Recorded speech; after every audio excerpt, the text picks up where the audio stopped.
Aguasana, el gesto más sencillo para empezar a cuidarse. A mí me la recomendó el pediatra cuando nacieron mis hijos y desde entonces no compro otra.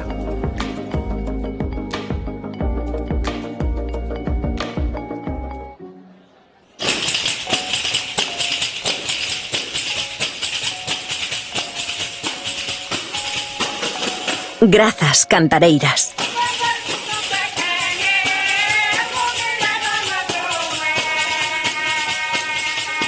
Porque sen a vosa voz, hoxe non seríamos nós.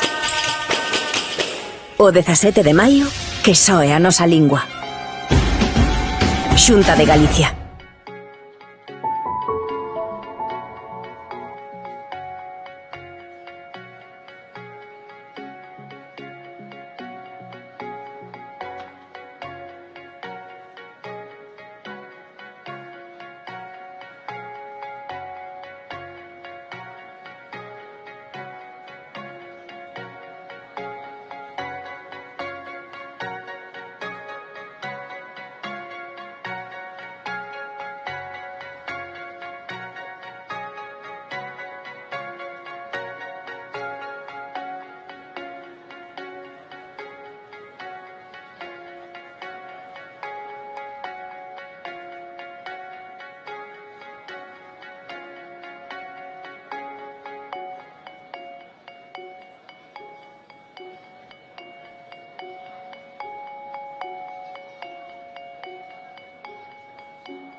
que está o pai na cama do neno que chora.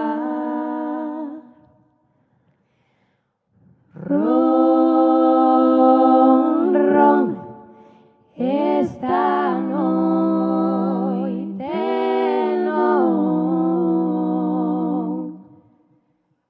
Mañán de mañán hei ir ao muiño, se me queres algo, saime no camiño.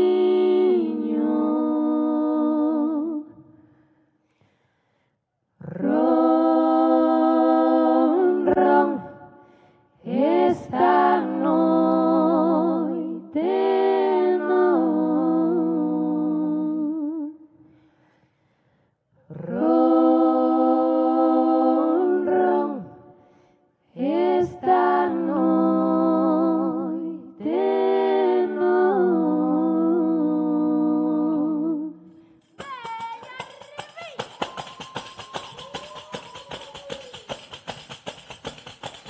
Muiñeira da Ribeira, muiñeira ribeirana, muiñeira da Ribeira, toco cha de mala gana.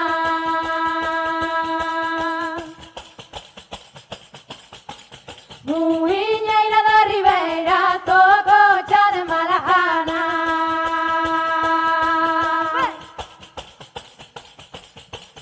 Ou porque non queres, ou porque non sabes, ou porque che faltan as habilidades, as habilidades, as habilidades, ou porque non queres, ou porque non sabes.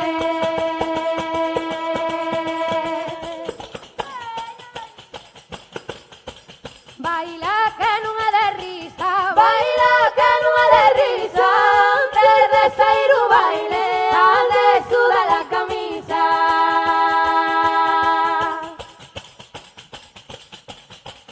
Antes de sair o baile, antes suda la camisa.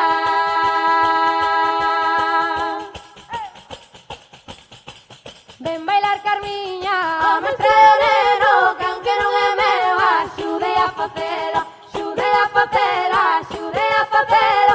Ven bailar Carmiña, a mestre o neno.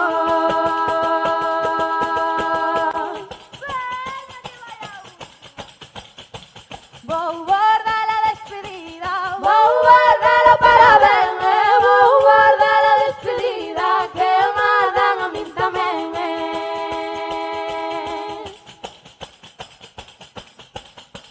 Vou guardar a despedida, que me dan a min tamén.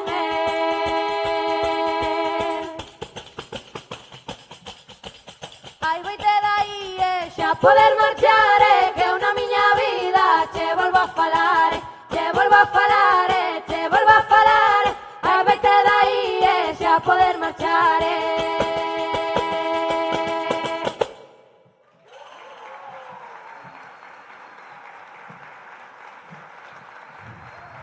Hola, bo día. A verdade é que, bueno, somos tan xugueiras e non sabíamos que había tanta xente aquí dentro. Porque cando fixamos a prova de sonido había poucas sillas, entonces creo que as tres entramos e fixamos como ui. Entonces nada, estamos encantadísimas de estar aquí hoxe pola mañán, gracias á Academia por contar con nós para este día tan especial. E pouco temos que decir, gracias ás señoras que nos deixaron todo o que sabemos. Claro, creo que o día delas é máis de todas as galegas e os galegos, porque unha vez máis se demostra con este tipo de actos que temos unha lingua propia e que hai que defender a capa e espada se fai falta. E nós así o faremos sempre, levando as cantareiras, a Galiza, o noso idioma, a nosa cultura milenaria por bandeira, e así o faremos hasta que morramos. Imos a cantar dúas peciñas máis, dedicadas a todas as mulleres que nos enseñaron algo, así que gracias a elas, esta semana, este día e este ano inteiro vai por todas elas. E iso gracias a Real Academia Galega, porque este é un día moi importante. O sea, eu creo que ainda non somos conscientes do que estamos a facer e de que todas esas mulleres anónimas que non se daban importancia do que estaban facendo teñan o seu recoñecemento. Por mala sorte, moitas delas xa non están con nós, pero están os familiares, están as fillas, os fillos, os netos, as netas. E moitísimas gracias por darlle esa homenaxe tan grande a todas esas mulleres que fixeron tanto polo noso povo. Sin elas non seríamos o que somos, así que gracias.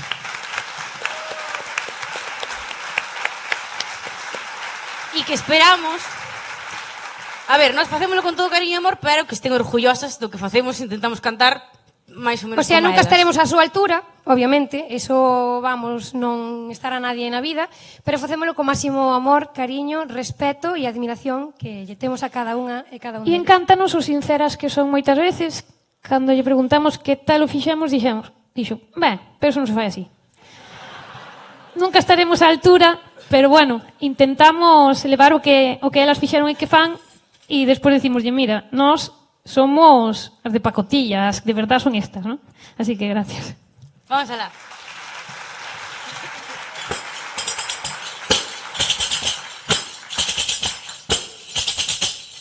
Miña nai tiña, non hai outra como a miña, que non comía o pan por yo dar a súa filla, por yo dar a súa filla.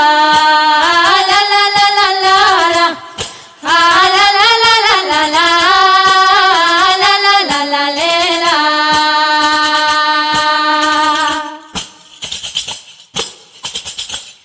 Miña nai tiña, que linda nai teño eu, vende o seu coletiño para me mercar o meu, para me mercar o meu.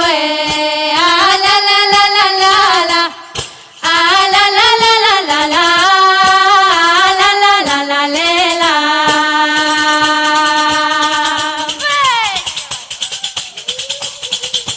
Miña nai é unha rosa, e eu son filla da roseira, como me hei de apartare da rosiña que tanto cheira, como me hei de apartare da rosiña que tanto cheira. Ai, hola allí. Ai, a la la, ai, a la la. Ai, a la la, ai, a la la la. Ai, a la la, ai, a la la. Ai, a la la, ai, a la la. Ai, a la la, ai, a la la. Ai, a la la, ai, a la la.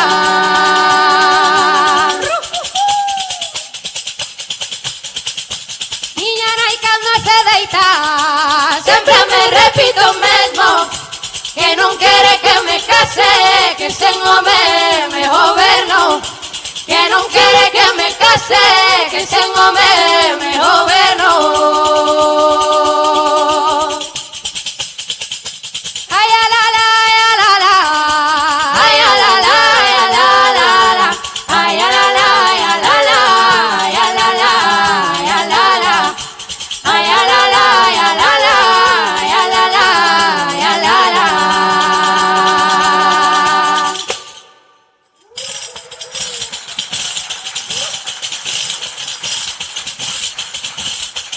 Axúdademe a cantar, daime aquí unha axudiña, que eu non me podo axudar desta miña gargantiña, que eu non me podo axudar desta miña gargantiña.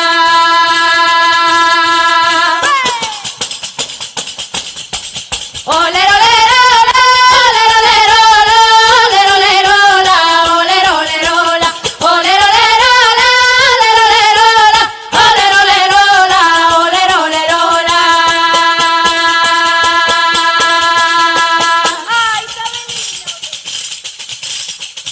eu non canto por cantar, ni para lle dar los dentes, canto por ilumear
Graciñas. Moitísimas grazas e que viva o galego, sempre.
Aí podes quedar, Paco?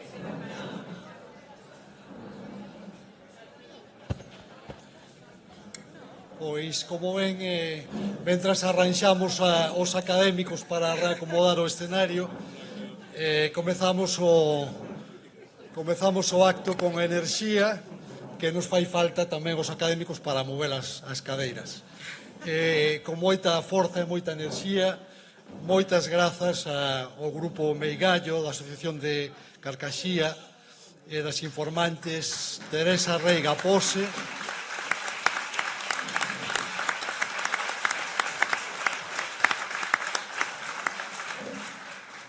Basilia Romai Chouciño, que nos acompañaron na entrada deste salón e, sobre todo, por ese inicio enérxico que nos ofreceron as tanxugueiras que tiveron a ben acompañarnos e abrir o acto de hoxe con estas pezas tan fermosas.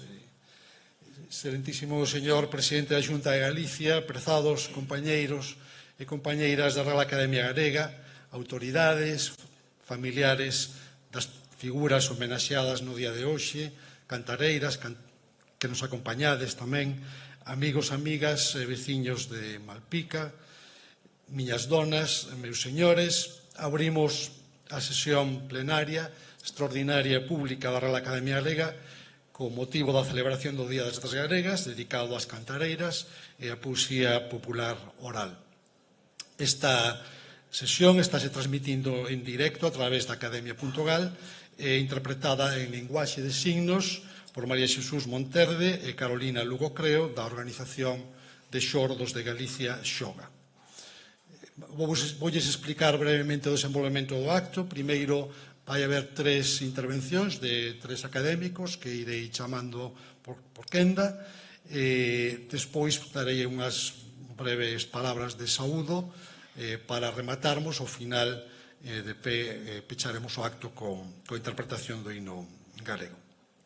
Entón, en primeiro lugar, pídolle a nosa secretaria académica Ana Bullón Agrelo que dé a lectura a certificación do acordo no que se determinou que o Día das Letras Galegas do ano 2025 estaría dedicado ás cantareiras e á poesía popular oral. Eu, Ana Bullón, secretaria da Real Academia Galega, certifico que en sesión ordinaria celebrada polo Pleno desta Corporación o día 29 de xuño de 2024 se adoptou o acordo de dedicar o Día das Letras Galegas do ano 2025 ás cantareiras e á poesía popular oral. E para que así conste, expido esta certificación na cidade da Coruña o 17 de maio de 2025 co visto e prace do presidente da Real Academia Galega, Enrique Monteagudo. Moitas grazas. Entón, imos darlle a palabra, en primeiro lugar, á académica numeraria Ana Bullón, que vai dar lectura a unha locución que titulou Poesía Popular Oral, Tradición e Futuro das Letras Galegas. Cando queira, pode sair o...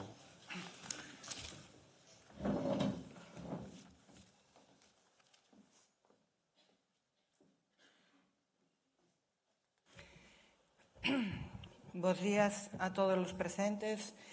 A miña intervención é Poesía Popular Oral, como acaba de dicir o presidente, Tradición e Porvir das Letras Galegas. Poesía popular é, segundo a descrición que propuxo Domingo Blanco na súa recolla, a empregada e transmitida polas clases sociais subalternas, que non adoitan participar na cultura dominante. Forma parte do folclore, entendidos en sentido pexorativo como o conxunto de tradicións, costumes, manifestacións artísticas dun pobo. Distínguese da literatura chamada culta pola oralidade e por ser un feito colectivo e casi sempre anónimo. O seu carácter espontáneo, tolerante, desordenado e certa despreocupación pola forma valeulle unha consideración negativa desde os estratos sociais que valoraban o coñecemento da cultura clásica, a disciplina e o acatamento ás formas. E a distancia entre ambas foi aumentando por mor da difusión da imprenta, a escolarización e a urbanización. Mais esta concepción pexorativa foi apagándose nos últimos tempos. Nesta celebración de hoxe afirmamos o seu papel central na nosa cultura, a súa consideración de verdadeira literatura.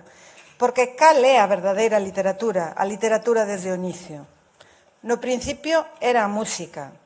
A creación popular asociábase á música, pois a melodía, coas estruturas métricas e a rima, axudaba a lembrar as palabras. Letra e melodía nacen xuntas e son inseparables.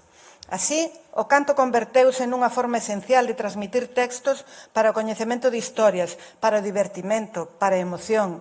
As literaturas románicas liberáronse do corsé do latín grazas á forza da creación popular. Na Idade Media asumiuse con naturalidade o valor deste legado. A poesía popular foi fonte principal das cantigas de amigo e das cantigas de escarnio e maldicer, isto é, a poesía de burla e a poesía de amor cantada por muller. Naquel momento, estas manifestacións considerábanse aptas para a corte real e para as casas señoriais, tal como era a propia lingua galega. Despois da prohibición da nosa lingua nos textos escritos, no século XVI, a poesía continuou existindo, limitada á expresión do pobo e lonxe das manifestacións literarias librescas. Aínda que apenas dispomos de mostras escritas durante os nosos chamados séculos escuros, sabemos con certeza que seguiu existindo, porque foron escuros para a lingua escrita, pero non así para a lingua oral ni para a creatividade literaria do pobo. Contamos no século XVIII co testemunho inestimable de Martín Sarmiento, que non só recolleu coplas, senón que compuxo o seu coloquio con estrofas elaboradas coas pautas da poesía oral. O romanticismo, no século XIX, xerou en toda Europa o interese pola literatura oral, que foi asumida por moitos escritores. Nós sabémolo ben, pois os cantares galegos, a primeira obra da nosa poeta nacional, Rosalía, fixo transicionar a nosa poesía oral do local ao universal. A partir desta época, moitos eruditos descubriron o valor destas composicións como testemunho lexicográfico, historiográfico, etnográfico e literario. A finais do século XIX comezaron as recollidas, máis ou menos parciais, máis ou menos sistemáticas. E en 1982 foi publicada a que se chamou a Biblia da Poesía Oral, o cancioneiro popular de Dorothée Schubert e Antón Santamarina, que reúne música e textos. Actualmente, parte deste patrimonio está custodiado en diversas institucións, o Museo do Pobo Galego, o Consello da Cultura Galega, en formatos que permiten acceso telemático a textos e a grabacións. E diversos colectivos comenzaron a reproducir a música ao baile. Agora xa non desde o turreiro para o gozo dos participantes, senón desde un escenario para a exhibición diante dun público. A transmisión interxeracional das aldeas foi mudando para o ensino regrado. Os coros históricos, aínda hoxe con vizosa actividade, comezaron a súa andaina a principios do século XX. Cántigas e agarimos en Santiago, cántigas de terra na Coruña, toxos e flores en Ferrol, cántigas e aturusos en Lugo, ruada en Ourense.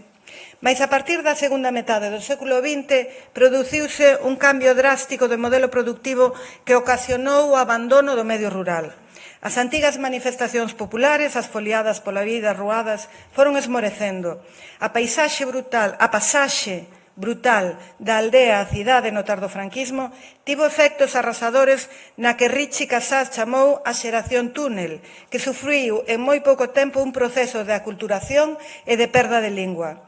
Cando a noite de pedra do franquismo comenzaba a devalar, xurdiron agrupacións folclóricas como a Turuxo na Coruña e asociacións culturais que deron a cubillo a este patrimonio que comezaba a esvaecer.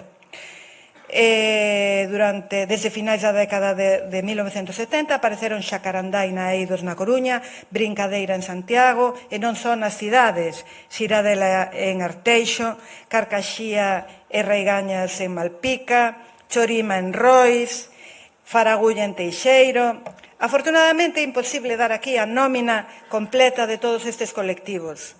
No libro branco do ensino da música tradicional en Galicia de 2006, dirixido por Rodrigo Romaní, estimábase en 696 os centros que ofrecían clases de música e baile, con entre 20.000 e 24.000 estudantes. E toda esa actividade cristalizou a semade en grupos e intérpretes como Fuxan os Ventos, Milladoiro, Mercedes Peón, Leilía, Uxía Senlle e Xavier Díaz, que significaron e deron nova vida ás coplas que tamén eles recollían. Todos eles forman unha rede de puntos que desde moitos anos foron constituindo o fermento que agora eclosiona. A poesía popular foi a raiceira dun fenómeno que transcende o exclusivamente literario, é musical, etnográfico, folclórico e social. E o dito enlaza directamente coa cuestión da identidade. Dicía Castelao que a verdadeira tradición non emana do pasado, nin está no presente, nin se albisca no porvir. Non é serva do tempo. A tradición é a alma eterna de Galiza, que vive no instinto popular e nas entrañas graníticas do noso chan. A tradición non é historia, a tradición é a eternidade. Recoñecemos as protagonistas das letras como parte dela, como parte de nós. A mocidade que tomou o seu relevo, reinterpretando as súas músicas e as súas letras, están a mostrar o camiño. A transmisión está garantida polo menos por 2 xeracións máis. É este un ano de celebración en todas as vilas onde houbo e hai cantadoras, onde se celebran foliadas e onde se cantan coplas e regueifas. E hoxe vemos por todo o país como a rapazada asiste aos cantos de taberna, aos seráns, as foliadas, xa non como descanso ou remate dos labores agrícolas, pero tampouco só para contemplar como público, senón como actividades de lecer, de novo espazos de convivencia e socialización. É unha onda que se vai estendendo, apenas mencionada en medios de comunicación oficiais.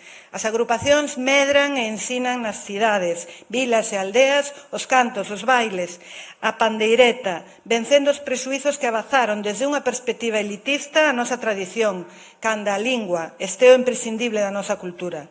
Son momentos difíciles para a lingua galega, que rexistra as cifras de uso máis baixas entre a xente máis nova e non atopa un apoio institucional firme. Fronte a esta situación, as novas expresións de lecer nos festivais, nas novas foliadas, as aulas de música e baile tradicional, constitúense cadra as únicas ocasións en que parte da rapazada ten contacto coa lingua real fora das aulas. Por tanto, pode converterse tamén nunha ferramenta para a normalización lingüística. As letras deste ano celebran o pasado e miran para o futuro, porque o tradicional é moderno. Da fonte da tradición xorden hoxe todo tipo de adaptacións, mostrando que non se procura unha difusión meramente arqueolóxica, senón a súa apertura aos novos tempos. Porque, aínda que aparentemente poida semellar paradoxal, esta celebración está dedicada á xente nova. As Tanxugueiras, Faia, Baiuca, Camaño e Meixeiras, Mondra, de Ninjures e tantos outros beben dos referentes musicais propios, que son as señoras das aldeas, como asume Mercedes Peón. Resignificaron non só as palabras foliada e serán, senón tamén o contido das coplas para reivindicar a solidariedade, a sororidade, o dereito ao amor e a alegría de vivir. Revive a regueifa, o xénero de improvisación oral que Sechu Sende chamou o noso rap bravú, con voces novas como Lupe Blanco, Alba María, Xairo Derbón. Esta celebración serve tamén de vencello entre as xeracións máis vellas e as máis novas, como mostra espontánea e sincera da comunicación interxeneracional. Cal é o papel da muller en todo isto? Compañeiriña, camarada, compañeira leal. Moitos antes da invención da palabra sororidade, xa se expresaba nas coplas a complicidade entre as mulleres, nunha sociedade patriarcal que tamén empregaba os versos para denigralas e para apuntalar os valores morais dunha estrutura que convertía as mulleres nas subalternas dos subalternos.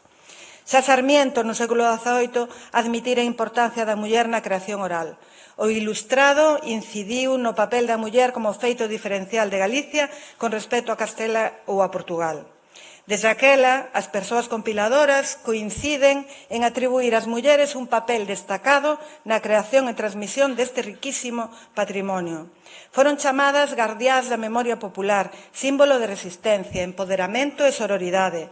Cantadoras, tocadoras e bailadoras fortalecían os vencellos comunitarios no ocio colectivo, como apunta o musicólogo Beatriz Busto, probablemente inconscientes da súa forza emocional e política. Nestes tempos tan impregnados en moitos ámbitos de feroz individualismo neoliberal, vindicamos o labor da creación colectiva, das actividades compartidas. Feliz Asegade describe o vínculo que se crea na transmisión oral entre quen emite e quen recibe, que os fai para sempre parte dunha mesma realidade e copartícipes do mesmo coñecemento. Nunha acertada metáfora, o arqueólogo Xosé Gago considera as individualidades ferreñas que cobran sentido real cando colaboran nun marco de madeira circular contribuindo ao colectivo. Xavier Díaz, que se recoñece gaiteiro de orixe, reivindica a pandeireta como verdadeiro instrumento nacional. Pois sí, somos un país de pandeireta, somos pandeireteiras. A celebración deste ano está centrada nunha área específica de Galicia, polas comarcas de Ordes, Bergantiños e Fisterra. Pero o cancioneiro está viva por toda Galicia e aínda hoxe se seguen a recoller coplas. É tradición viva, agora tamén apoñada por xente moi nova que descobre este patrimonio. Aínda que hai un enorme número de mulleres das que consta que transmitiron e compuseron estes saberes populares, non sempre é doado atopar datos sobre elas, dado o carácter anónimo da transmisión popular. As mulleres tocaban e cantaban en espazos privados ou nos eirados das aldeas e non buscaban ningún tipo de recoñecemento ou gratificación. Esta homenaxe pretende esvaer a néboa que invisibiliza as súas figuras, darlles nomes e apelidos ás súas voces. Enténdase, pois, que non están todas as que son, senón que se buscou unha mostra representativa destas figuras que coidaron, arrequeceron e transmitiron a nosa tradición. A elección das homenaxeadas non é casual. Foron refrendadas pola súa calidade por persoas musicólogas, investigadoras e compiladoras. Todas elas eran mulleres fortes, rexas, criadas no medio rural, onde aprenderon os cantos e bailes e pasaron por circunstancias difíciles na vida. Algunhas foron fillas de solteira, feito que quizás lles dou máis liberdade para o canto e a baile, pois non eran tan dependentes das convencións sociais.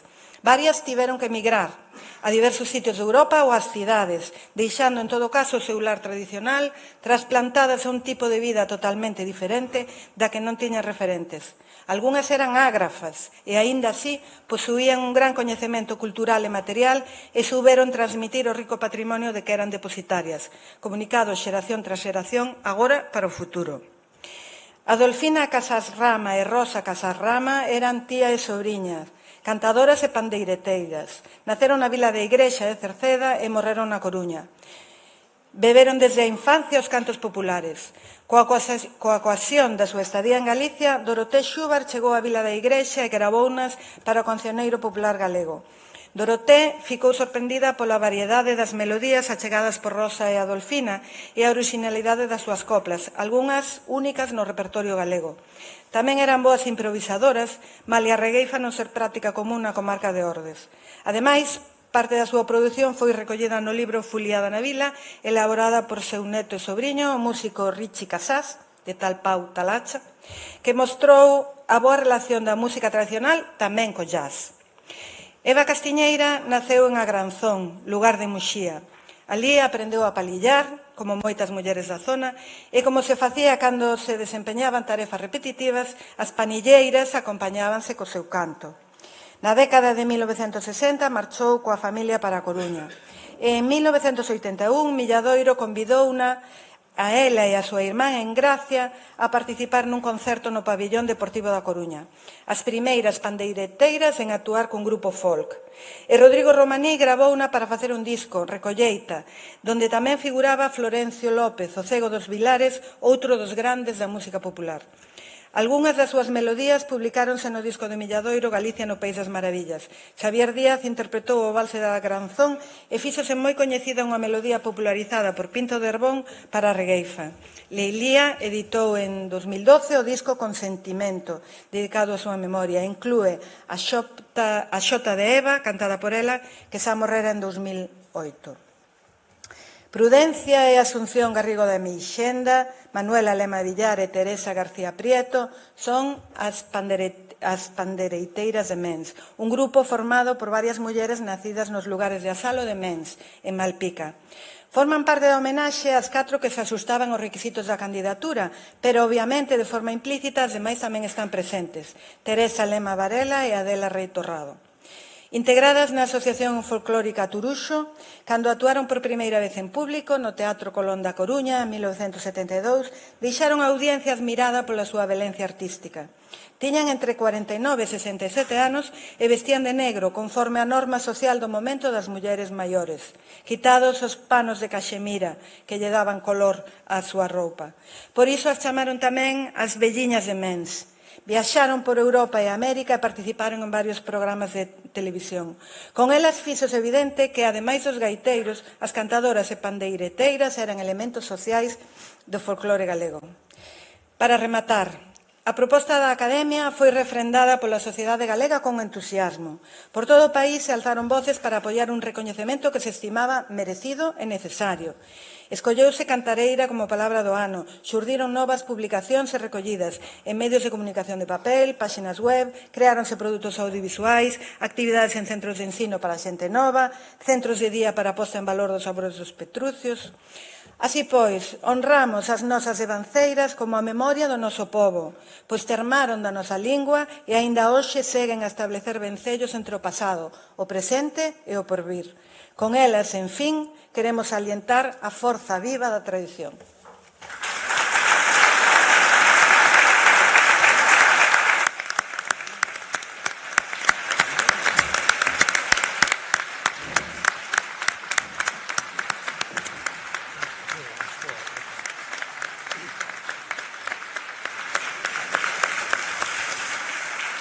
Moitas grazas, académica Ana Boullón. Agora imos darlle a palabra ao académico numerario Antón Santamarina, que dará lectura a un texto que chamou o resurdimento do cancioneiro tradicional.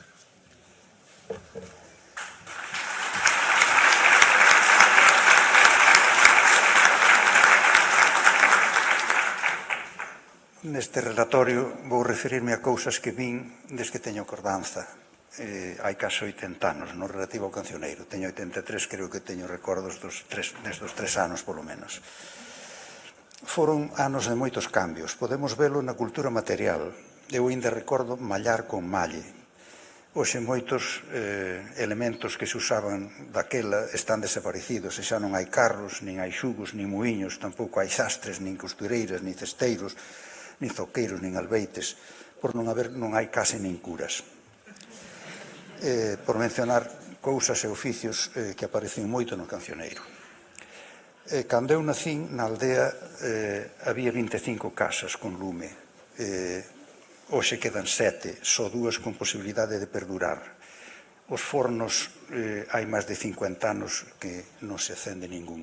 Por favor, Antón, achega un pouco o micro. Vale. Achégate máis o micro. Falando da cultura espiritual, especificamente do cantigueiro, pasou algo parecido. Nos anos 28, 29 e 33, dous filólogos de Hamburgo fixeron investigacións filolóxicas pola miña terra, pola Fonsagrada e arredores. Recolleron tamén cántigas que lles valeron para un artigo nunha revista que publicaban eles no ano 37, A vida rural como motivo das cántigas populares galegas.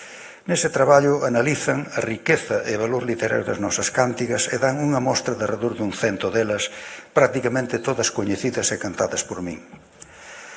Que nacín 5 ou 6 anos despois de 7 anos despois de que pasaran eles por ali.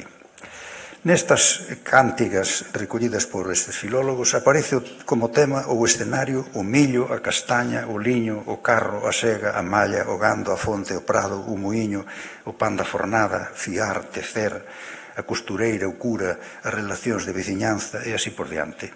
O cantigueiro daquela era, e aínda nos anos 40 e 50, cando eu era neno, era como un espello da vida campesiña, como unha vida que hoxe xa non existe, máis que no recordo de vellos como a min. Naquele ambiente dos anos 40 e 50 foi onde formei o meu pequeno repertorio. En primeiro lugar, cos membros da miña familia, os da xeración de meu avó, nacidos no século XIX, os de meu pai, Benjamín, nacido no 14, tío Enrique no 10. E despois de infancia pasaron varios anos nos que estiven ausente da aldea por razóns de estudo, pero no ano 68 volvín á comarca para recoller materiais para a miña tese que trataba de asuntos lingüísticos, a fala do Vale do Subarna. Daquela xa andaba eu cun aparello de gravar e de paso que preguntaba por palabras, comecei tamén a interesarme por cantigas e tive idea de recollelas. E así foi como comecei a notar tamén aprender cántigas diferentes das que aprendera arredor do meu campanario. Lembro informantes moi bons en aldeas da parroquia de San Martín e nas veciñas. Ali gravei reis, para Belén camina la hermosanilla, moitos reis. E romances todos en castelán, Conde Flores, o Gerineldo, a Gallarda, o Conde Preso e bastantes máis. Cantos narrativos en galego, como a Rufina, e coplas, naturalmente. A maior parte dos suxeitos que oín e entrevistei eran simplemente transmisores, non compoñían o que cantaban, pero máis ou menos pola data en que eu nacín aínda había trovadores. Non cheguei a coñecer case ningún, ou se os coñecín, non foi pola súa condición de trovadores, entre outras razóns porque os cantares que compoñían adoitaban ser de escarnio e preferían guardar o anonimato. Pero coñecín varias persoas da idade de meu pai que eran algo do escarnio. Vela aquí un exemplo, non sei se podo cantalo. É un veciño dun lugar que se chama Pereira. É Francisco de Pireira, era novo e xa vai vello, envelleceu entre tempo por ser o castal do pueblo.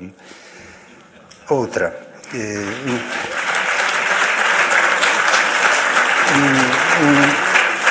Un señor dunha aldea, da parroquia, da casa do Cazporro, e Genaro do Cazporro, non habéis querer creelo, pro é a pura verdad que ten 3 fillos de vedro.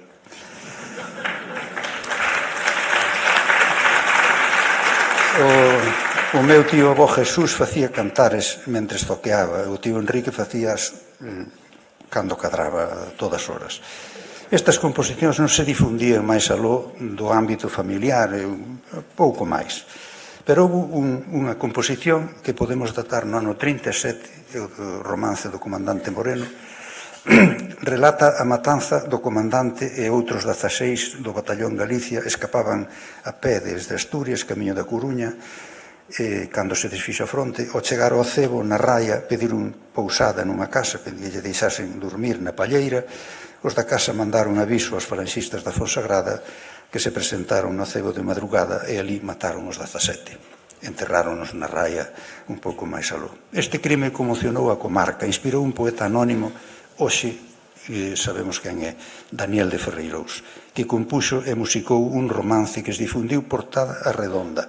E recoñemos versións na Fonsagrada, nos Oscos, en Grandas, na Ribeira de Piquín, en Navia de Suarna, en Becerreá.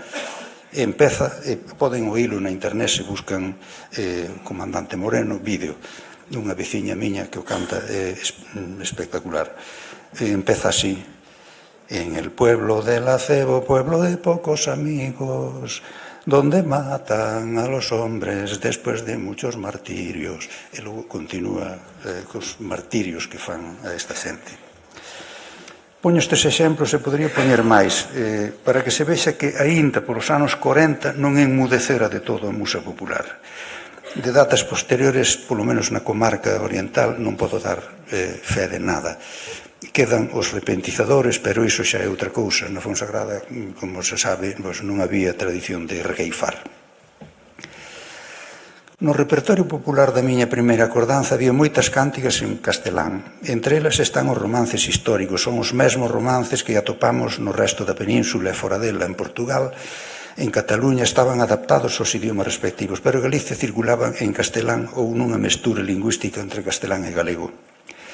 Tamén os reis estaban maioritariamente en castelán, pero non só iso, había moitas coplas e outros xéneros de cántigas populares en castelán. Na terra de fronteira, onde eu veño, cantábanse bastantes cántigas asturianas. En Oviedo non me caso, e en Xixón lo pongo en duda, etc. Pero non era só cantigas da raia. Viñan de máis lonxe, chegaban a Fonsagrada de Fisterra, porque as cántigas tamén viaxan. E no noso caso, a proximidade idiomática favorecía esta penetración. E a xente tamén viaxaba. Os meus 4 avós estiveron en Cuba. E o meu tío avó Xesús tamén estivo en Cuba, e despois foi ás Segas a Pampliega, a Valladolid, e máis tarde ás Minas a Tineo. Por poñer exemplos da casa, prácticamente todas as casas dos veciños era igual. Tamén estaba o servizo militar, e moitos deses viaxeiros volvían con cántigas. Despois veu o fonógrafo polos anos 20, máis tarde radio, cando houve luz, e dei para diante xa a historia coñecida. E todo isto provocou unha difusión enorme dos cantares en castelán, por todas partes, mesmo en aldeas como a miña. Meu pai e meus tíos e moitos veciños, igual que moitos galegos, eran entusiastas cantadores de cantares que xa non eran anónimos como os de Gardel, a Piquer, Imperio Argentino, Angelillo, Miguel de Molina, por citar cantantes antes da guerra. Despois da guerra, pola Corredeiras de San Martín, xa non se sentía ou se sentía menos o Dame Lume Sara que as coplas de cantadores andaluces da seguinte xeración, de Antonio Molina, de Juanito Valderrama, de Manolo Escobar, e outros de Adiós me España querido, a Campanera, centos quizás non, pero moitísimas. Esta invasión da música castelá é non tradicional, pero sí moi popular, é un feito ben coñecido, e non sería malo se non fose acompañado tamén do esquecemento do noso. Hai unha queixa sobre esta perda que xa ven de vello. No ano 1987, Filgueira, nun adral, cita unhas palabras de Cuevillas que adiantan en moitos anos o lamento que acabo de formular. Estas son as palabras de Cuevillas. Verso, cantar y melodía que nos acreditaban como el pueblo más lírico de toda la tierra, se van para no volver, empujados por algo que suena gangosamente a través de los altavoces, pero empujado, digo eu en negrita, una enfermedad de nuestro carácter que nos lleva a abandonar todo lo nuestro. O musicólogo madrileño José Incenga, en 1888, sen queixarse da perda, predicía tamén que la majestuosa locomotora, ou seja, o progreso, acabaría asimilando Galicia cada vez máis al resto de la península e borrará todos los elementos que desde la época romana formaban lo que pudiéramos llamar su identidad provincial. Pero certo é que a nosa resistencia á asimilación foi bastante grande. A locomotora non fixo tanto estrago nin tan rápido como vaticinaba Incenga. E ademais no século XIX empezaron a aparecer eruditos que recolleron as coplas de romances, Saco e Arce, Pérez Ballesteros e outros. E a partir do ano 1875 empezaron a aparecer orfeóns que ían protagonizar o comezo dun cambio porque recollían e harmonizaban cántigas e levábanas por primeira vez ao escenario e pouco despois aos discos.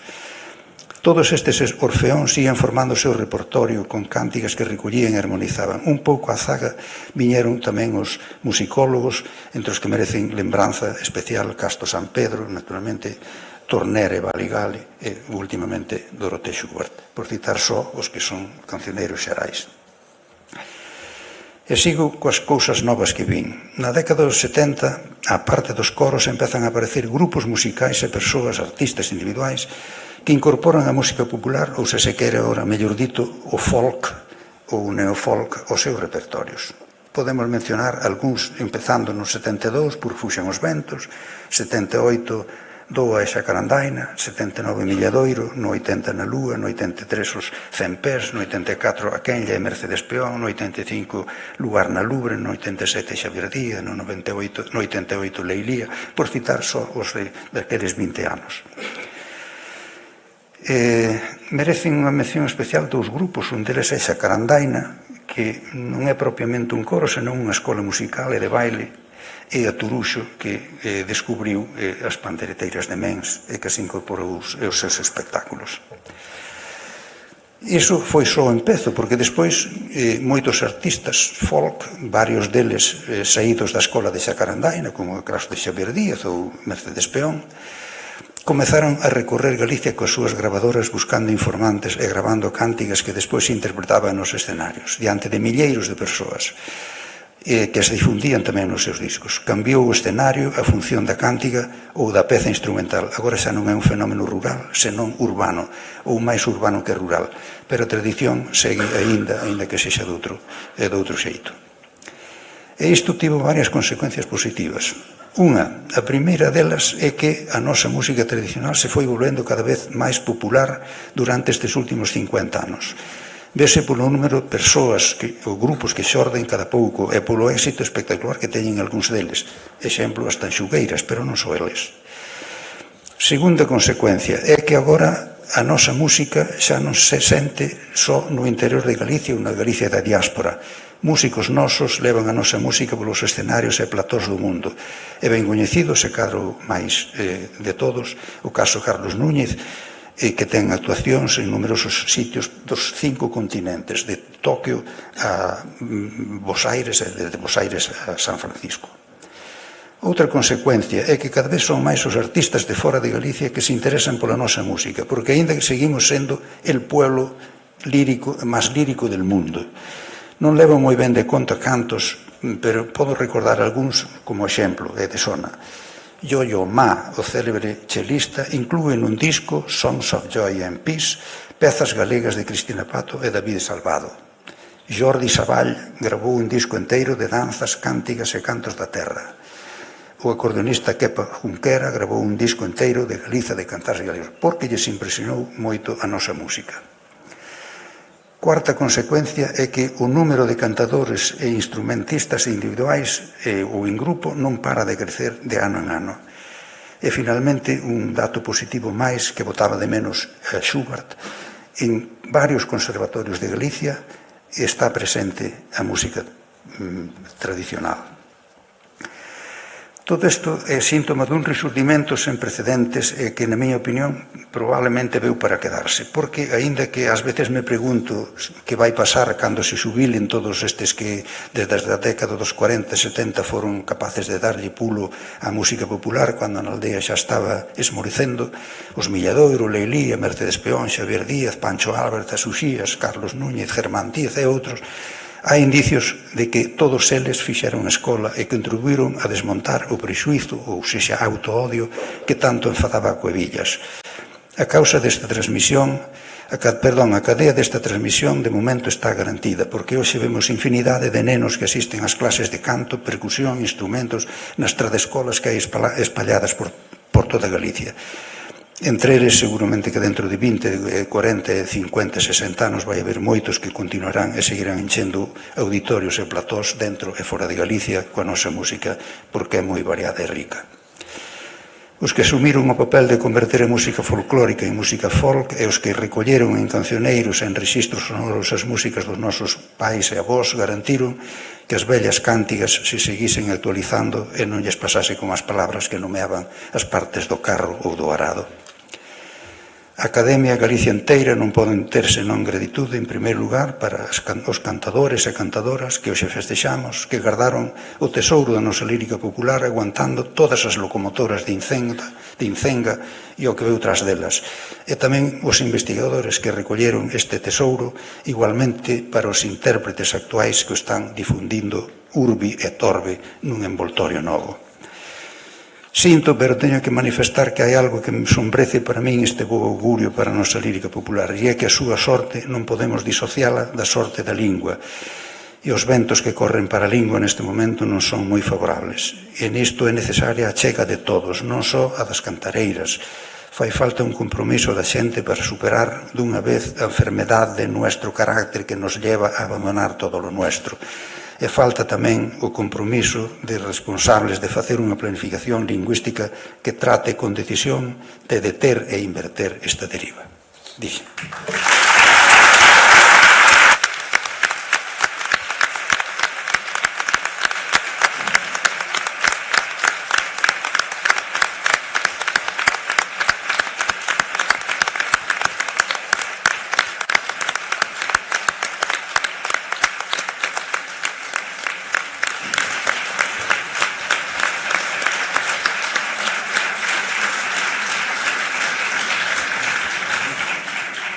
Moitas grazas, Antón Santamarina. Agora ten a quenda de palabra o académico de número, o noso expresidente, o noso decano, Xesús Alonso Montero, que titulou a súa intervención Sustancia poética e relevancia artística no cancioneiro de tradición oral, discurso académico e defensa e ilustración da musa popular galega.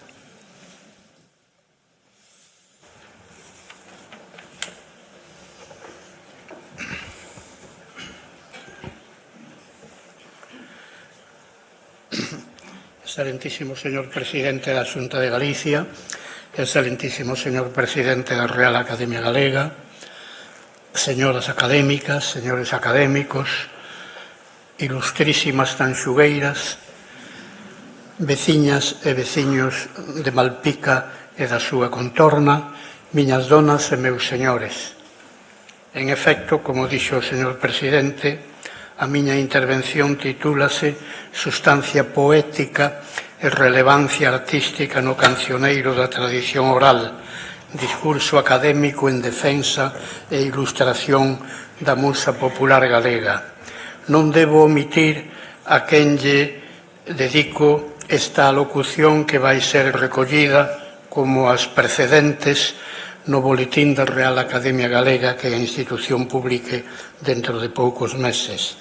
Dedico estas palabras a dous escritores italianos do século XX, a Antonio Gramsci, que fixo valiosas incursións no eido do folclore literario nos cuaderni del Carcere escritos nas prisións fascistas de Mussolini, e a Pier Paolo Pasolini, autor da antoloxía La poesía popular italiana. Non o teño aquí, pero non me resisto a facerlles chegar algo no que estou pensando desde que acabo de ler o título da antoloxía que preparou no ano 1960 aquel gran escritor e cineasta que se chamaba Pasolini, La poesía popular italiana. Nese libro aparece unha cántiga na que pensei cando as tanxugueiras cantaban, porque cantaron unha versión desa cántiga. Miña nai como é tan pobre cando non ten que me dar, éncheme a cara de bicos e despois rompe a chorar. Probablemente é do folclore universal, probablemente é dun poeta ou dunha poeta popular que viviu esa situación tan dramática, socialmente dramática, e compuxo esa cántiga que se canta en tantos idiomas e que hai versións bastante distintas dela. Hai algunha xente que aínda pensa que o asunto das cantareiras ou da musa popular ten que ver co folclore no sentido non moi positivo deste termo. O folclore tan serio que produciu, ademais dunha lírica amorosa verdadeiramente extraordinaria, produciu cántigas de protesta social como esta.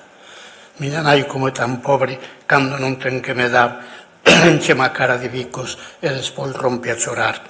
Insisto nisto que non estaba no meu guión persoal, porque son consciente, como todos vostedes, que estamos inaugurando unha etapa caótica da historia universal presidida por un señor que ten nome e apelido, Donald Trump, e está ben que nunha época presidida lamentablemente por un home destas características se teñan en conta as cántigas que recolleu un humanista italiano no ano 1960 que se chamaba Pasolini. Primeiro capítulo. Unha poesía con biografía popular. Homenaxeamos neste Día das Letras Galegas textos que viviron durante séculos ás veces no curso da tradición oral. Son textos anónimos, cantados de xeración en xeración, fundamentalmente por xente do común, no campo, na ribeira, na montaña e nas vilas e cidades. Son textos que tiveron autor ou autora e que foron agarimados por esa xente do común que atopou neles a expresión das súas emocións, dos seus sentires, da súa visión das cousas, das súas inquedanzas e dos seus atafegos. E cando non foi totalmente así, algúns dos transmisores modificadores alteráronnos axeitadamente para que os versos recibidos expresasen máis cabalmente eses atafegos, esas inquedanzas, eses sentires e esas emocións. Non sempre foron letrados os autores ou modificadores destes textos do cancioneiro popular galego. Fose cal fose a súa orixe, letrada ou non, estes versos teñen sempre o recendo da lareira, do fiadeiro, dos encontros na eira da aldea, da festa dun agosto, da taberna rural, o recendo popular. Porén, o que para algúns eruditos era recendo, como para o padre Sarmiento ou o padre Salveira, para eruditos menos demóticos era cheiro rudo, tanto que lles impedía percibir nas coplas populares a evidente sustancia poética dos seus versos. Sempre houbo dentro e fora de Galicia eruditos de espírito burgués ou nobiliario que por razóns de índole sociolóxica negaron ou casi negaron as virtudes estéticas dos textos que deleitaban as xentes de humilde condición socioeconómica. Un exemplo moi elocuente témolo nunha coñecida definición dun importantísimo escritor español do século XV, don Íñigo López de Mendoza, señor de Ita e de Buitrago e marqués de Santillana. O marqués por antonomasia, tras referirse ás tres clases de autores literarios, sublimes, medios e ínfimos, xulga ínfimos aquellos que facen estes romances e cantares de que las gentes de baja e servil condición se alegran. Todo fai supoñer que tal definición nun polígrafo prerrenacentista de tanta formación cultural está feita desde o prexuízo literario da súa condición social. Pero en Galicia e noutras partes o fervor pola recolleita e o estudo das manifestacións líricas da musa popular prodúcese no século XIX e primeira metade do XX. E é este período o que nos convoca para achegármonos ao tema da subestimación da canción popular, da copla popular, da poesía, do cancioneiro popular da tradición oral. Segundo capituliño. Un dos intelectuais máis sabios do mundo en cuestións de historia literaria, don Marcelino Menéndez Pelayo, sentenciaba no ano 1876 nun libro seu titulado Horacio en España: si los cantares son populares, no son buenos. Si son buenos, no son populares. Debo sinalar unha circunstancia cronolóxica. Cando don Marcelino estampou tan contundente opinión, tiña 20 anos. Aínda así, un home maduro como don Juan Valera, escritor moi importante e excelente erudito, suscribía poucos anos despois a valoración de don Marcelino nestes termos: bien se puede en general aceptar por buena la opinión del señor Menéndez Pelayo, que desecha las coplas o cantares por no ser poesía lírica de buena ley. Si fose así, señoras e señores, si fose como opinan Menéndez Pelayo e Juan Valera, a conmemoración de hoxe sería un tributo a unha chea de textos orais en verso carentes de entidade poética e nós, unha especie de botafumeiros dun xénero literario que só gusta, como dixo no século XV o marqués de Santillana, a xentes de baixa e servil condición.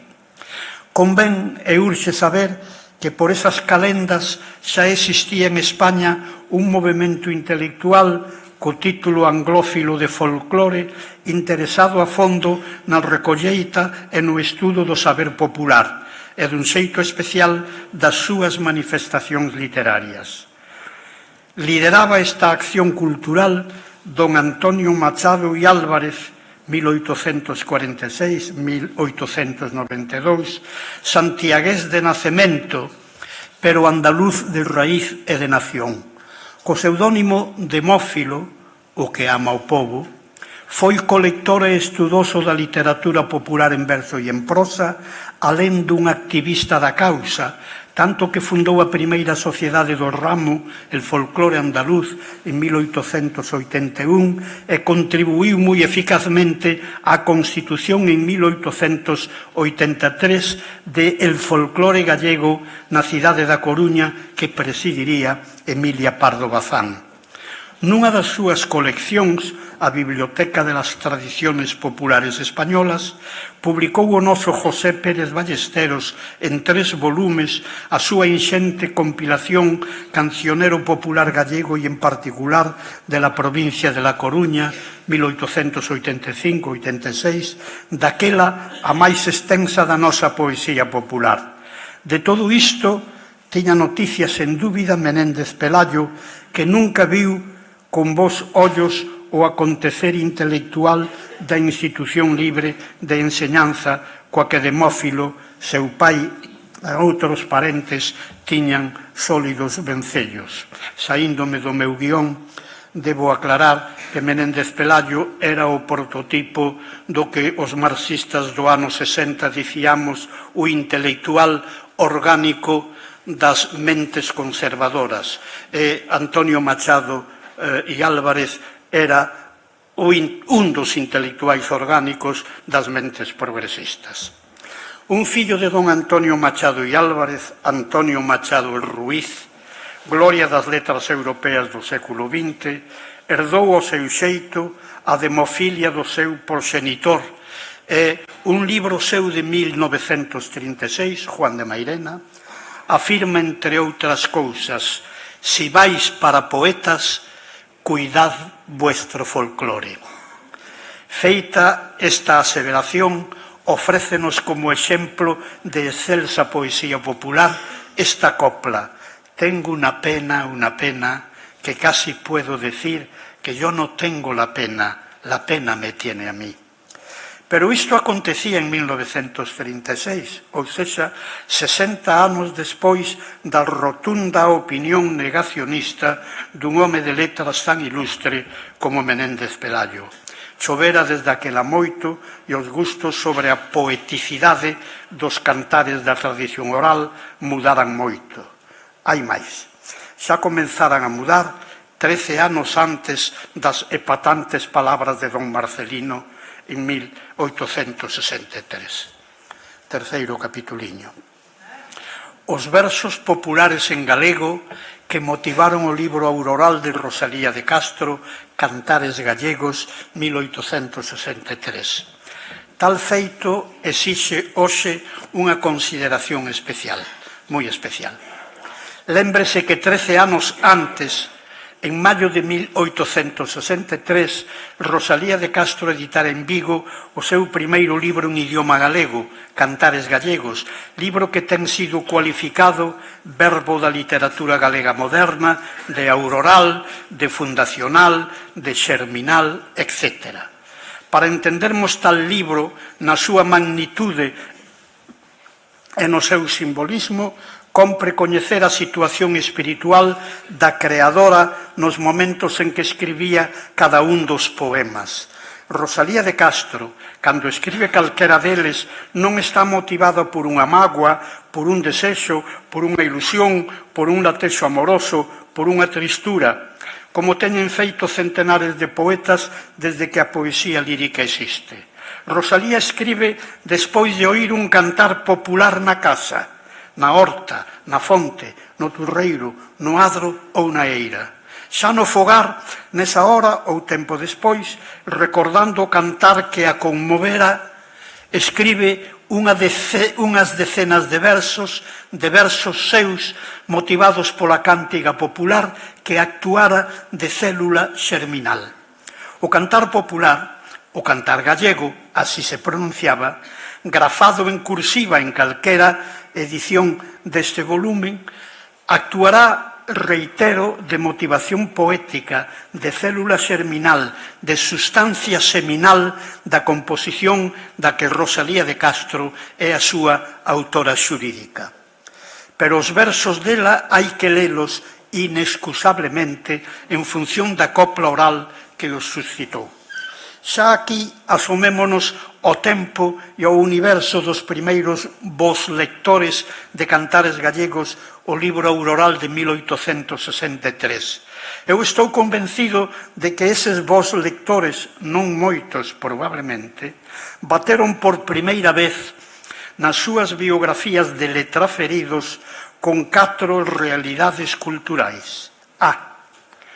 Unha presa de textos escritos por quen posuía un alto e un peculiar talento poético. B. Un feixe de versos proferidos por unha voz de muller, por unha Safo do país que ninguén agardaba. C. Un libro de poemas escritos na lingua B do país, é dicir, nunha lingua socialmente desestimada que nestes poemas concretos era percibida como a súa expresión cabal, como a luva exixida polos poemas mesmos. E de, aqueles lectores atopáronse con cántigas populares que, por certo, oíran cantar ás súas criadas, aos seus xornaleiros, ás súas mandadeiras e a algúns veciños de poucas ou nulas letras. Para aqueles lectores sensibles, abogados, farmacéuticos, chantres como o da Catedral de Salamanca, esas cántigas populares eran, como para o Marqués de Santillana, cousa que deleitaba as xentes de baixa servil condición, circunstancia que, segundo moitos deles, non lles confería sustancia poética, dimensión artística a tales cántigas. Estes cantares, polo feito de compareceren nun libro grande e especial de poemas, dos que eran ademais inspiradores, adquirían un estatus inesperado. Así pois, para tales lectores, estes cantares eran vós, aínda sendo populares, o que aconteceu 13 anos antes do anatema de Menéndez Pelayo. O máis probable é que don Marcelino non lera cantares gallegos ou, se leu este libro antes de 1876, hai que pensar que estaba dormindo ou somellento, que é o que lle pasou a Homero ao escribir uns versos defectuosos da Ilíada, se nos atemos o que nos contou sobre isto Horacio.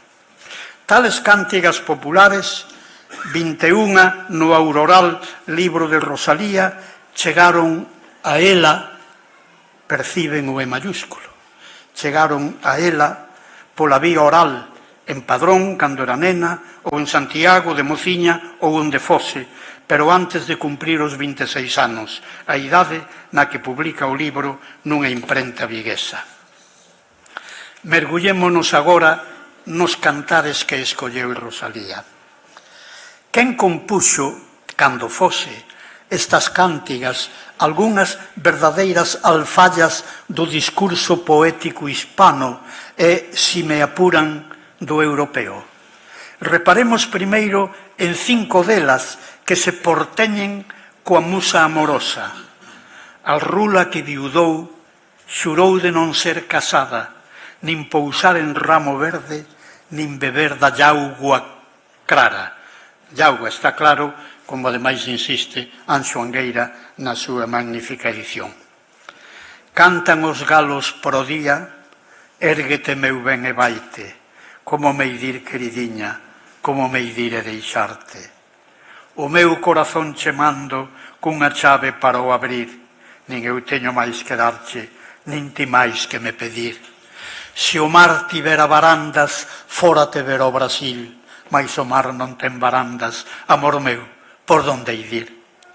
Aí tes o meu corazón, se o queres matar ben podes, pero como estás ti dentro, tamén se ti o matas, morres.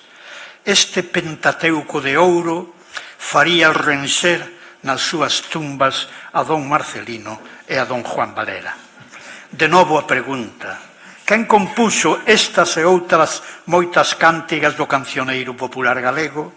Sempre inicialmente un individuo, letrado nalgúns casos, pero en moitos outros un poeta das silveiras, analfabeto en ocasións, o poeta que as xentes da Limia Baixa, antes de 1936, chamaban Fistor. E Fistor fora Palmela de Lobios a fins do XIX, e nas mesmas datas Fistora Cateliña de Entrimo, tal como nos lo contan Benito Fernández Alonso, Vicente Risco e Xoaquín Lorenzo Fernández, este último un óptimo coñecedor do mapa poético da comarca. Hai nas cántigas que motivaron boa parte dos poemas de Cantares Gallegos unha inscribible na musa social, outra alfalla, ora meu meniño ora, quen vos ha de dar a teta se tua nai vai no muiño e teu pai na leña seca. Estamos ante unha cántiga de queixa e denuncia, sen dúbida ideada por unha muller, por unha fistora. Penso que a raíña deste cantigueiro popular amoroso, tan magistralmente glosado por ela, é a cántiga protagonizada pola rula que viudou, a que simboliza tamén nun extraordinario romance castelán a fidelidade eterna á memoria do amado. A fidelidade é tal na nosa copla que a angustiada viúva non só xurou non casar nunca máis, senón fuxir de calquera circunstancia que lle producise o menor deleite, como pousar en ramo verde, habendo polas murchas concordes coa súa esencial tristura. Pero hai máis nesta densa cuarteta, pois no cuarto verso nin beber da auga clara a atribulada viúva, a masoquista viúva, sendo consciente de que para non morrer terá que beber un pouco de auga nunha poza ou nun charco, confesa e proclama que non beberá auga limpa, auga clara, beberá pois auga turbia, a auga enturbiada previamente polas súas vaguas, constantes no seu atribulado e asumido padecer. Calquera concepción á menor frivolidade sería un desacato esencial á memoria do marido que se adorme fora desde hai anos.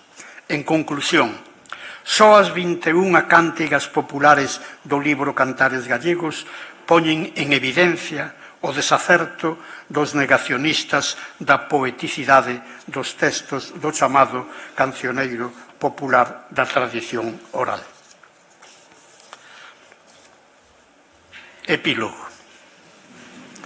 Miñas donas e meus señores, as cántigas citadas ao longo desta locución académica e moitas outras chegaron a min non como acto de cultura, si como acto de vida, o que require unha pequena explicación.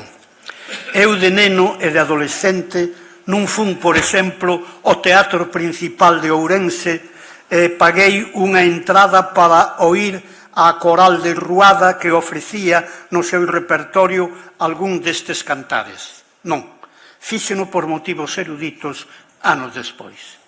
E agora, permítanlle a este orador académico casi centenario unhas pingadas autobiográficas.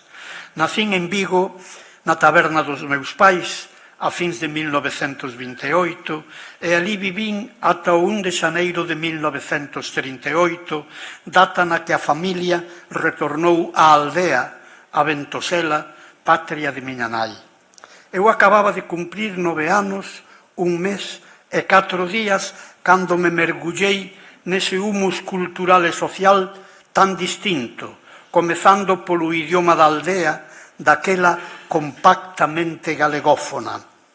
Tamén ali aprendín a xogar á billarda e a distinguir á noitiña o canto do merlo do canto do sílgaro, con zocos e co pantalón remendado, como os outros rapaces da aldea. Traballaba en certos laborciños agrícolas con meu pai e axudaba a sementar os allos a miña nai o día de San Silvestre. Axiña falei con certa naturalidade o idioma da aldea, o idioma dos remendos e dos zocos, o idioma en Galicia da nación sociolóxica dos de abaixo, o idioma galego, aínda que eu daquela, miñas donas e señores, non usaba a denominación perifrástica esa, a nación sociolóxica dos de abaixo. En Ventosela tamén batín co cancioneiro popular desde os 9 anos. Alí coñecín a Delfina Rodríguez, a fina amourona, que cantaba como ninguén nunha parroquia de xente moi cantora. Comprobouno décadas despois a eminente musicóloga Dorothée Schubert, para a que cantou coa súa prodixiosa voz o romance das tres comadres. Eu xa coñecía e admiraba ese prodixio de voz desde 1941, cando a oín cantar por primeira vez.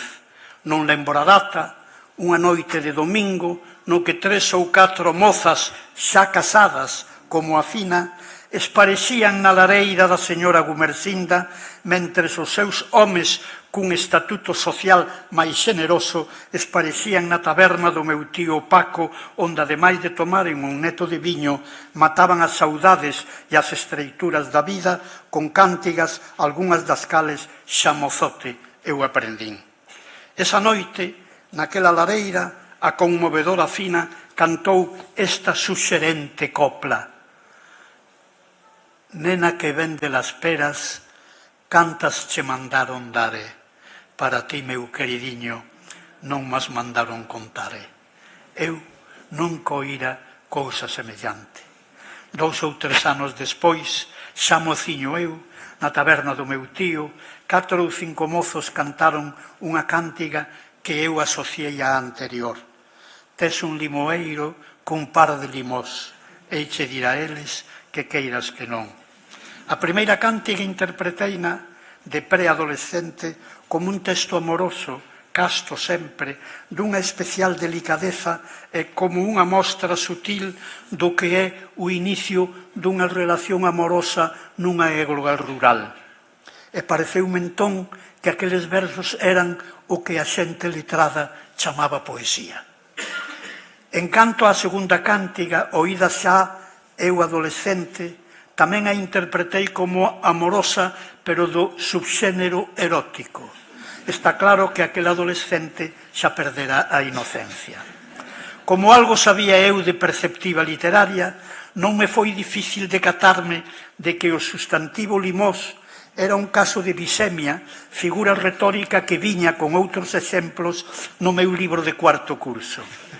Aí, na bisemia de limós e limoeiro, estaba a améndoa poética do cantar. Así pois, foron estes 2 textos populares, formulados na lingua da miña nación sociolóxica, os que me fixeron sospeitar que existían no mundo textos que, ademais de informaren sobre algo, facíano dun xeito e cun tipo de recursos idiomáticos que convertían a eses textos, segundo a xente letrada, en poesía.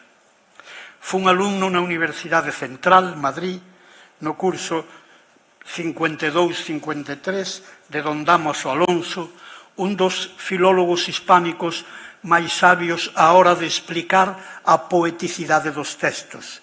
Pois ben, eu non descubrín a poesía na Universidade Central, fíxeno nas lareiras e nas tabernas do Ribeiro de Miño, na Universidade Rural e Cotiá dos meus anos da infancia e da adolescencia. Esa foi a miña primeira universidade, e quizáis foron os textos populares citados e algúns outros semellantes os que operaron na cerna do meu espírito xuvenil para que en 1948 eu decidise, ante o desconcerto dos meus pais, estudar filoloxía. A filoloxía, miñas donas e meus señores, etimolóxicamente, é o amor á palabra, o compromiso coas palabras, tamén coas palabras cantadas e ás veces creadas nas fontes, nos camiños, nas lareiras, nos xogos e nos fiadeiros da nosa infancia rural. Son as palabras que a comezos do século XX engallolaron a aquel apaixonado cidadán e extraordinario artista de Rianxo. Lembrade o episodio. Cando a Castelao lle preguntaron en 1945, moi lonxe el de Galicia, que cántigas populares recordaba con máis agarimo, escribiu de contado 4 cántigas amorosas. Unha, a primeira, este tesouro lírico digno dos que inspiraron a Rosalía de Castro. O amor que a min me leve ha de ter a man lixeira, ha de coller unha rosa sen avalar a roseira. Eu, señoras e señores, en 1945 nunca oíra falar de Castelao nin sequera mal, pero 3 anos despois, ante o desconcerto dos meus pobres pais, marchei a Madrid para cursar a carreira de filólogo e a verdadeira filoloxía, miñas donas e meus señores, a verdadeira filoloxía nunca subestimou as linguas populares e os textos, populares ou non, escritos nesas linguas. Moitas gracias.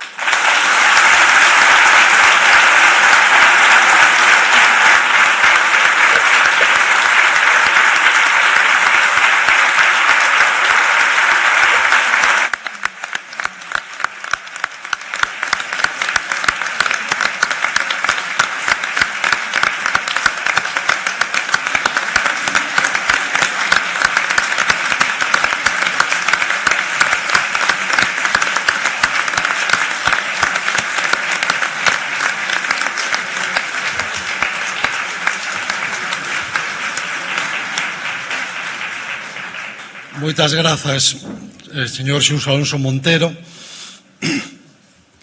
En Galicia, as mulleres non soamente son poetas, senón tamén músicas naturais. En Castela, Portugal e outras provincias, os homes son os que compoñen as coplas e inventan os tons e aires. E así se ve que neste xénero de coplas populares falan os homes coas mulleres. No meu país é o contrario. Na maior parte das coplas galegas falan as mulleres cos homes, e é porque elas son as que compoñen as coplas e elas mesmas inventan os tons ou aires a que as han de cantar. A observación que acabo de citar, que xa me roubou Felisa de Leilía no acto previo, débese a Martín Sarmiento, o primeiro erudito que valorizou o idioma e a cultura popular galega e o precursor non só do galeguismo, senón mesmo das recolleitas de falares e cantares do pobo. Deixou na escrita no seu tratado Memorias para a Historia da Poesía e Poetas Españoles, que rematou en 1745, hai case 300 anos. Nese mesmo estudo comunicaba a descuberta da lírica trovadoresca medieval galego-portuguesa. Precisamente, o xénero poético máis singular desta, dentro do panorama lírico da Europa medieval, é a cantiga de amigo, composición posta en boca dunha muller. Aínda que os cantares de amigo que chegaron a nós foron compostos por trovadores varóns, sen dúbida refliten unha antiquísima tradición autóctona de canto feminino, ben que elaborada con moito requinte. Varios destes cantares presentan escenas de mozas cantando, como acontece naquela do xograr Lourenço, que comeza: 3 mozas cantaban de amor, moi fremusiñas pastores, moi coitadas dos amores, e dixo un alí, mia señor, dizede amigas comigo o cantar do meu amigo.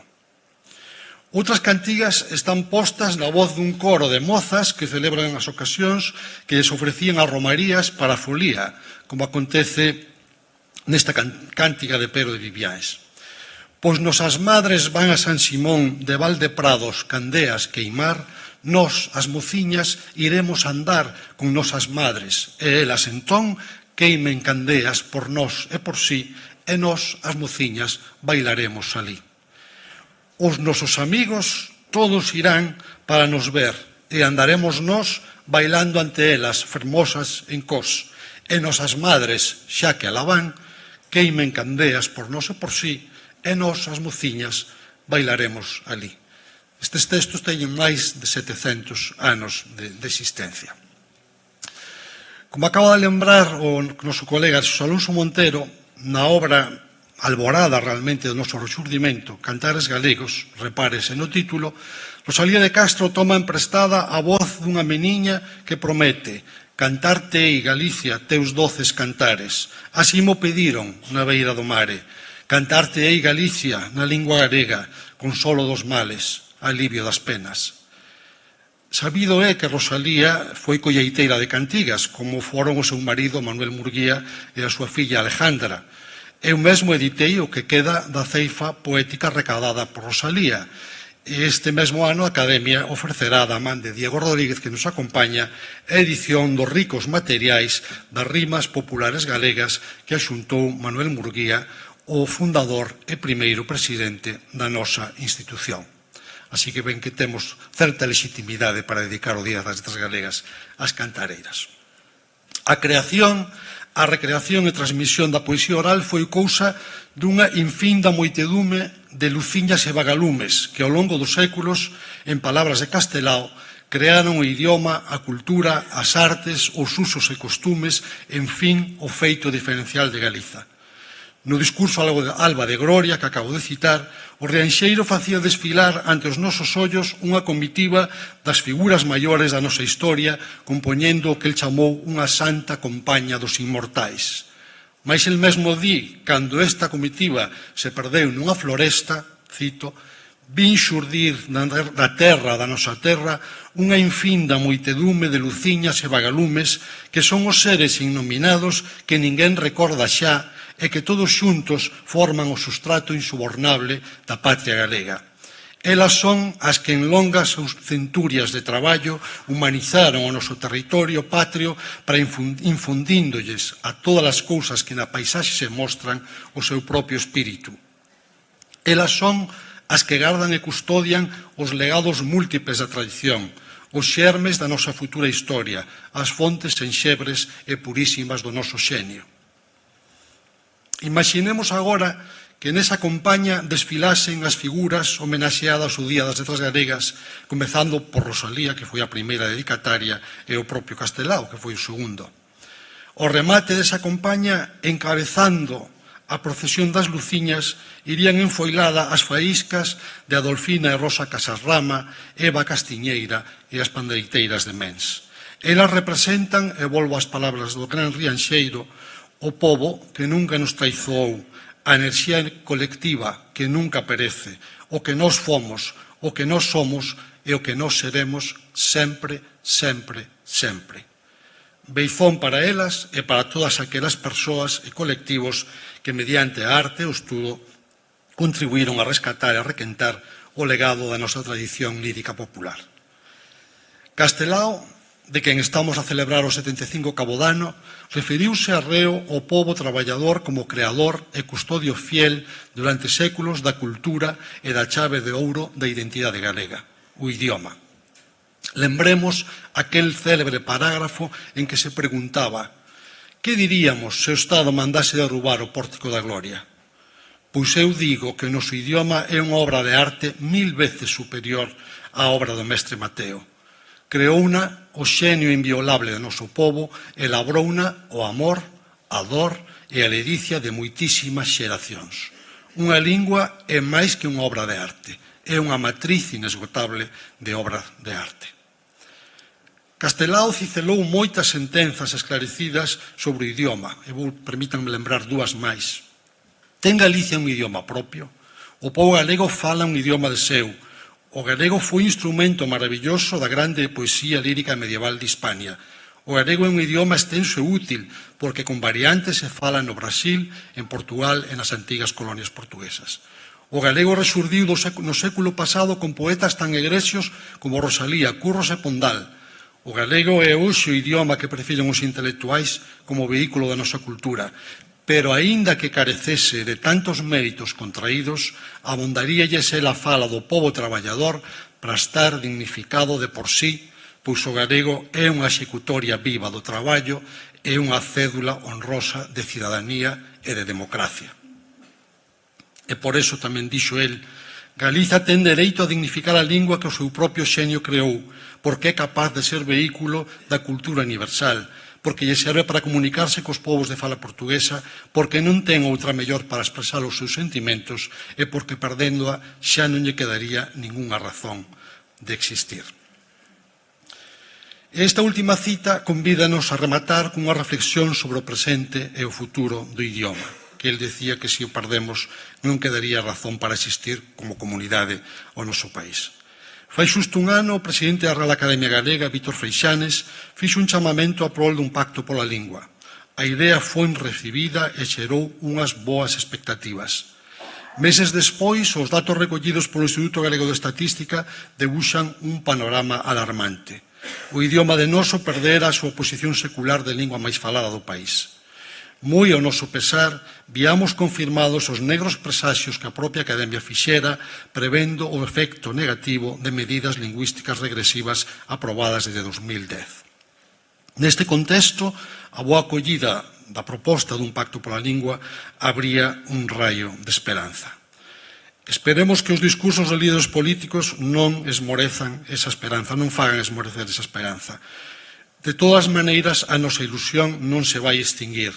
Mentras as expectativas sobre o pacto pola lingua esmorecen, esperemos que non sexa así, o idioma segue abrollando nas inúmeras iniciativas e campañas, especialmente da xente moza, para promovelo, defendelo e difundilo en escolas, pantallas e escenarios, nas rúas e nos medios de comunicación, nos comercios e nas oficinas, nas redes ou nos estados deportivos. Velaí temos o exemplo luminoso das cantareiras, que fixeron foliada co idioma a través dos séculos, exemplo seguido por moitas mozas representadas hoxe aquí polas tanxugueiras, que proxectan, como moitas outras xentes mozas, a nosa tradición cara a futuro. Velaí temos o exemplo desa tradición que se estaba extinguindo e que a xente nova foi capaz de coller e darlle nova vida. E ver, aquí temos tamén o exemplo da xente de Bergantiños e de toda a Costa da Morte, a fouta xente da Beira-Mar, orgullosa da nosa fala, que a conservou, a usa e a transmite contra vento e marea. Para desatarmos os nós que atrapallan o galego, precisamos mensaxes de entusiasmo, pero teñen que ir acompañadas de compromisos tanxibles. E sóbranos acenos reticentes e accións facareñas. Temos que ser quen de sair dunha vez do bucle interminable das polémicas estériles e das retóricas ocas, alleas ao alento dunha cidadanía inqueda que aspira a ver o idioma do país convertido nunha lingua normal. Unha cidadanía que quer gozar da liberdade e da posibilidade real de transmitir o galego de pais e nais a fillos e fillas, de usalos en empezos nas aulas e de empregalo por quen así o desexe en todos os ámbitos da súa vida persoal e profesional. Un idioma que queremos vivir tranquila e plenamente, con alegría e sen ningún tipo de limitación. O novo impulso para o galego virá dunha reformulación das políticas da lingua que poñan a infancia e a mocidade no centro. E para pular por isto, a Real Academia Galega mantén sempre abertos os seus brazos á colaboración, porque, sendo como é tarefa de toda a sociedade e de todas as institucións, ten que ter o goberno, ten que ter ao frente o goberno de Galicia. En nome da Academia, interpelo a todos os galegos e as galegas de ben e fago votos pola unión, alén de intereses de parte, a calor da nobre e armoniosa fala da nación de Breogán, que así denominou Eduardo Pondal, o bate destas terras e autor do noso himno. E volvo novamente a Castelao. Non esquezamos que se aínda somos galegos é por obra e graza do idioma. E remato tomando emprestado o final precisamente dos cantares de Rosalía. Non me expliquei cal quixera que son de explicanza pouca, se gracia en cantar non teño, o amor da patria m'afoga. Dixo.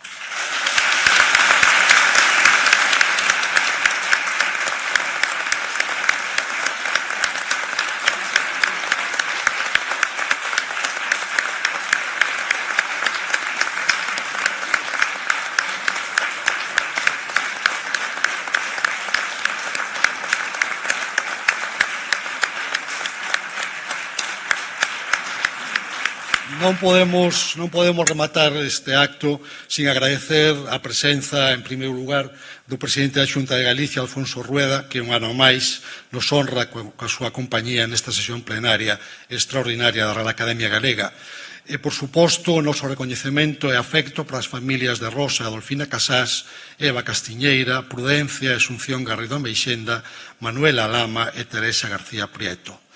Recibiron vostedes, como agasallo, a publicación As cantareiras e a poesía popular oral, editada pola Academia con ocasión deste día, o cuidado de Manuel Rico Berea, que nos acompaña hoxe aquí e a quen lle agradecemos a súa xenerosa colaboración.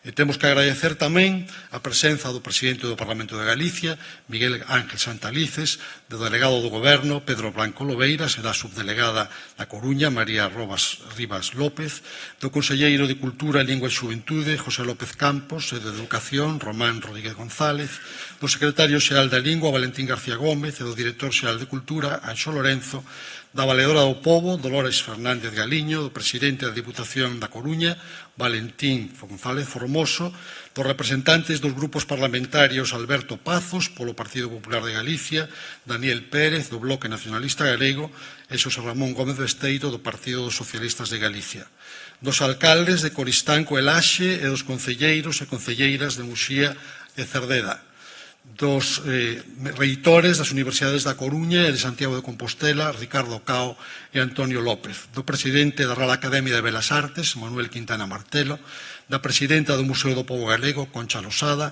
do presidente da Fundación Otero Pedrallo, Eduardo López Pereira, do director da Fundación Penzol, Xosé Soutullo. Para rematar, o noso moi especial agradecemento ao Concello de Malpica, ao seu alcalde, Eduardo Parga, e a Concelleira de Cultura, Noelia Freixeiro, que desde o primeiro momento acolleron a proposta de celebrarmos este pleno en Malpica con auténtico entusiasmo. Agradecemento que prego que fagan extensivo aos membros da corporación, moitos deles acompañándonos hoxe nesta sala. E, por suposto, o persoal técnico que nos brindou a súa inestimable axuda para a organización deste acto. Levántase a sesión plenaria coa interpretación do himno galego na voz de Icía Varela, acompañada na guitarra por Xaquín Rama. Poñémonos en pé.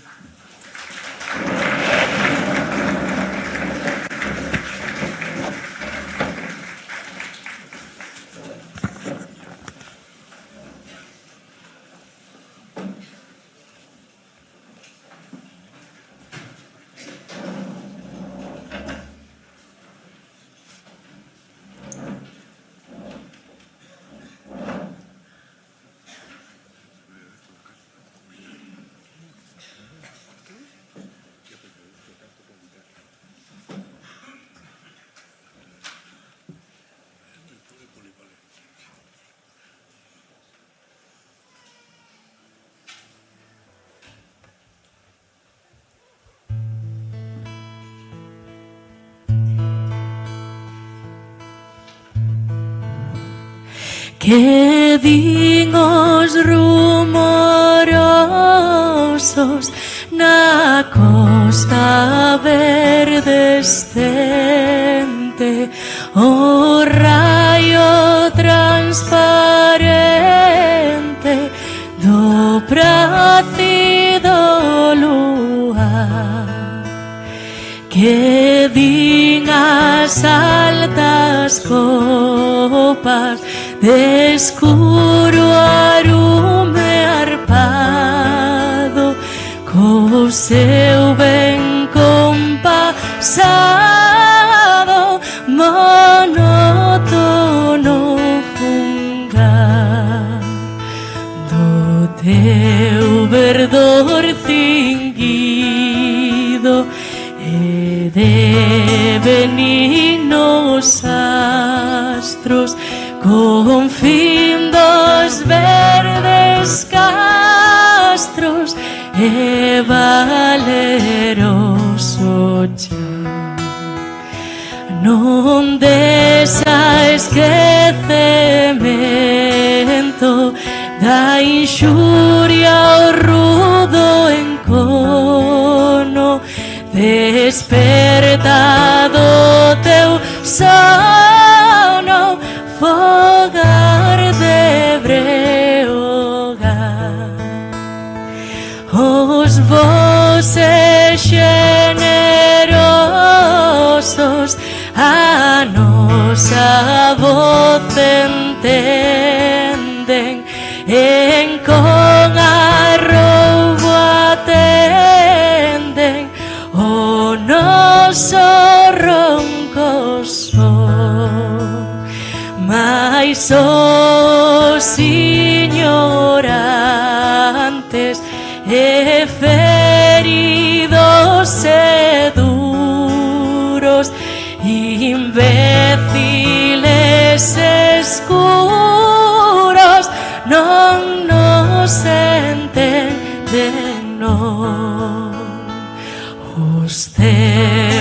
son chegados dos bardos das edades, que as vosas vaguedades cumprido fin terán. Pois donde quer xigante a nosa voz pregoa, a redención da boa nazón de Breogán, nazón de Breogán, nazón de Breogán, de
Aguasana, el gesto más sencillo para empezar a cuidarse. A mí me la recomendó el pediatra cuando nacieron mis hijos y desde entonces no compro otra.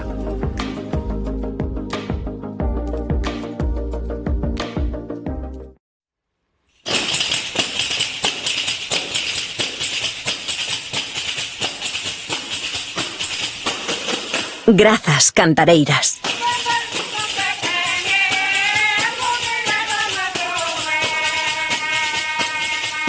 Porque sen a vosa voz, hoxe non seríamos nós. O 17 de maio, que soe a nosa lingua. Xunta de Galicia.